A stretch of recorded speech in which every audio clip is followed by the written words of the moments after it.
The next chapter, and this will be our last chapter, is called cluster analysis. Cluster analysis uh, groups records into clusters or groups. So you have, say, 1,000,000 records and you cluster them into 5 different groups or 6 different groups.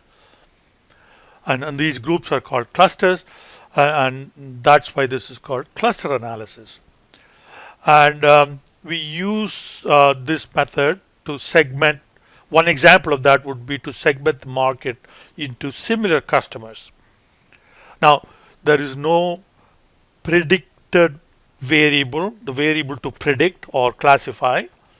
So this is an unsupervised method. So there is no target variable in this methodology. Now, some applications here, as we saw, grouping customers. So each customer has some uh, characteristics that are unique to that particular group, particular cluster. So you may be able to tailor your marketing message to resonate with that particular group. So clustering customers into groups and studying each group to fine tune your marketing message is a very important application.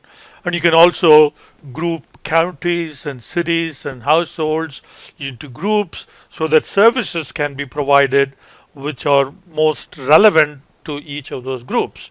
Other examples include in science, periodic table, grouping the elements into different rows and columns, and classification of species and botanical and zoological species which are very close, how to study the characteristics and then classify them into different clusters.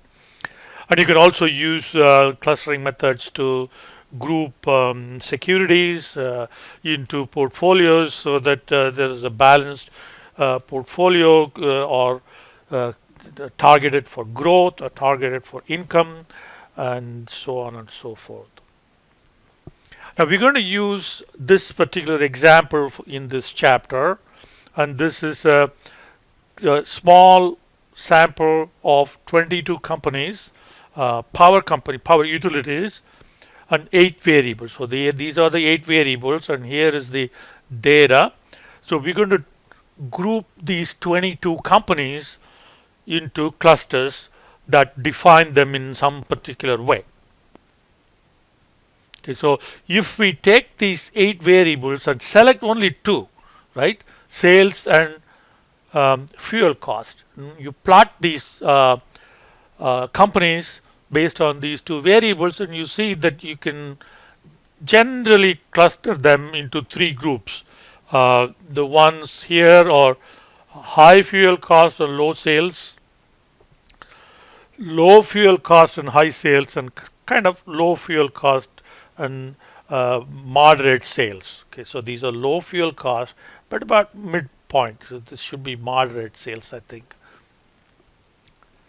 But we can't rely on just 2 variables on the one hand and not just eyeball your graph and then come up with the clusters, and we need a more scientific and algorithmic approach. So we define what is called closeness, because we want to cluster the variables, cluster the observations that are close to each other into a given cluster, and we don't want to put 2 observations in the same cluster if they are far apart. So we have to define some way of evaluating this closeness or being farther apart, and that's where the distance measure comes in. And we talked about distance measures earlier in discriminant analysis and also in k nearest neighbors, and we will be also discussing more further later in this chapter. So we have to come up with some definition of how to measure distance. Okay, and using those distance we want to form clusters, so we have to come up with how do we use those distances into developing our cluster. So there are 2 things that we have to discuss: how to measure distance and how to use that distance into developing clusters. And even in measuring distance, there are a couple of things that we have to keep in mind. We'll look at this in the next slide. And that is measuring distance between records. So if you have two different records, and how do you measure the different distance between one record and another record? And there will be instances when a new record comes in and you want to see which cluster should this record be put into. So in that case, we need to be able to measure the distance between one record and clusters. Okay. And also we need to be able to measure distance between one cluster and another cluster. So how do we measure these different kinds of distances? So let's start with measuring distance between two individual records, and that's pretty straightforward if you're using Euclidean distance, where you take the difference between the same predictor values of one record and the other record.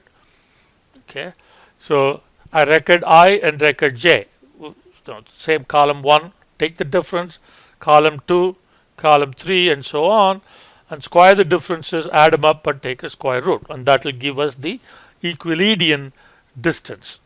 So here is an example of Euclidean distance that we can compute. Okay, so let's look at this in Excel.